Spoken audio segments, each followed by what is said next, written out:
कोल्हापुरातील छत्रपती प्रमिलाराजे सर्वोपचार रुग्णालय अर्थात सीपीआर रुग्णालय हे नेहमीच कोणत्या ना कोणत्या कारणांवरून चर्चेत येत आहे।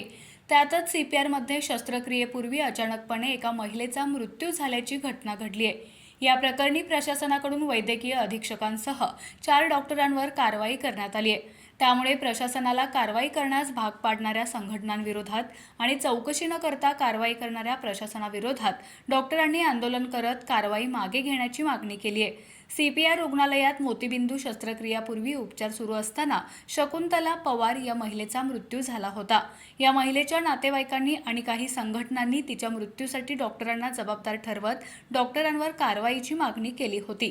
त्यानंतर प्रशासनाकडून 3 डॉक्टरांना तडकाफडकी सक्तीच्या रजेवर तर वैद्यकीय अधीक्षकांना पदमुक्त करण्यात आले।